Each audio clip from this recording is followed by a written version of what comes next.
வணக்கம்.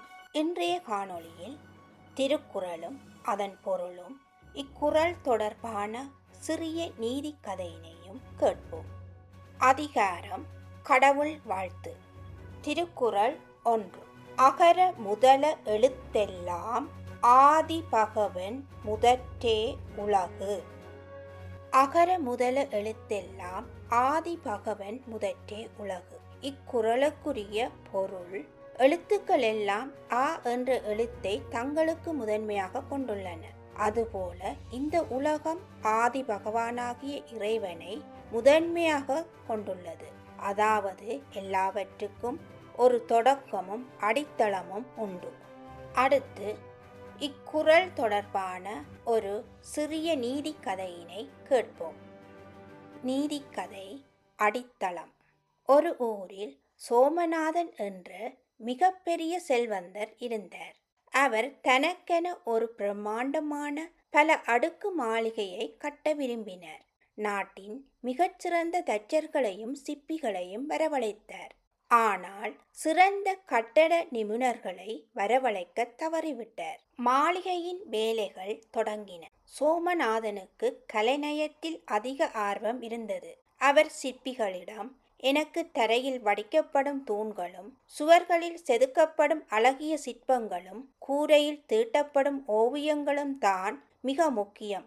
அவைதான் பார்ப்பவர்களை கவர வேண்டும் என்று கட்டளையிட்டார்.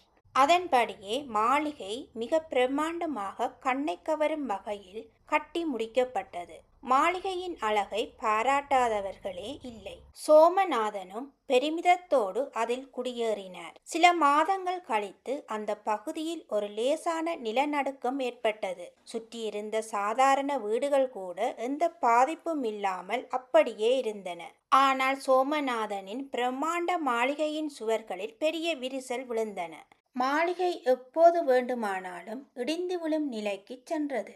பயந்து போன சோமநாதன் மாளிகையை வடிவமைத்த தலைமை தச்சரையும் கட்டட வேலை புரிந்த மேசனையும் வரவழைத்து கோபமாக கத்தினார். இவ்வளவு பணம் செலவழித்து கட்டிய மாளிகை ஒரு சிறிய நிலநடுக்கத்தை கூட தாங்காமல் விரிசல் விடுகிறது. நீ சரியாகத்தான் கட்டினாயா என்று கேட்டார். தலைமை தச்சர் அமைதியாக பதிலளித்தார். ஐயா, நீங்கள் மாளிகை கட்டத் தொடங்கிய போது வெளியே தெரிய போகும் தூண்களும் சிற்பங்களும் ஓவியங்களும் தான் முக்கியம் என்று கூறினீர்கள். அழகுக்கு கொடுத்த முக்கியத்துவத்தை பூமிக்கு கீழே அமைக்க வேண்டிய அடித்தளத்திற்கு, அதாவது அஸ்திவாரத்துக்கு நீங்கள் கொடுக்கவில்லை. பூமிக்கு அடியில் இருக்கும் அஸ்திவாரம் யாருக்கும் வெளியில் தெரியாது.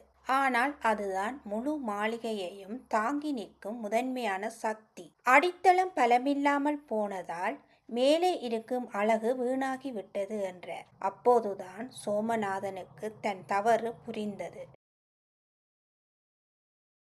இக்கதையினை குறளோடு ஒப்பிட்டு பார்க்கும்போது, ஒரு மாளிகைக்கு வெளியே தெரியாத அடித்தளம், அதாவது அஸ்திவாரம் எவ்வளவு முக்கியமோ அதுபோல எழுத்துக்கள் உருவாவதற்கு ஆ என்ற முதலெழுத்து அவ்வளவு முக்கியம். எனவே இந்த உலகம் இயங்குவதற்கு கண்ணுக்கு தெரியாத அந்த இறைவன் ஆதி பகவான் தான் முதன்மையான அடித்தளம். இக்கதையின் நீதியானது, எவ்வளவு பெரிய உயரிய நிலையை அடைந்தாலும் அதற்கு காரணமான தொடக்கத்தையும் அடித்தளமாக இருக்கும் அடிப்படைகளையும் நாம் என்றும் மறக்கக்கூடாது. அடித்தளம் சரியாக அமைந்தால்தான் வாழ்க்கை நிலைத்து நிற்கும். இன்றைய வாழ்க்கையில் அவசியமான அடித்தளங்களானவை: கல்விக்கு அடிப்படை அறிவு அவசியம், தொழிலுக்கு நேர்மை அவசியம், குடும்பத்திற்கு அன்பு அவசியம், வாழ்க்கைக்கு ஒழுக்கம் அவசியம். அடித்தளம் வலுவாக இருந்தால் வாழ்க்கையும் வலுவாக இருக்கும். நன்றி. இத்திருக்குறளும் பொருளும் இது தொடர்பான நீதி கதையும் உங்களுக்கு பிடித்திருந்தால் லைக் அண்ட் ஷேர் பண்ணுங்கள். இது போன்ற இன்னொரு திருக்குறளுடன் அடுத்த காணொளியில் வருகிறேன். நன்றி.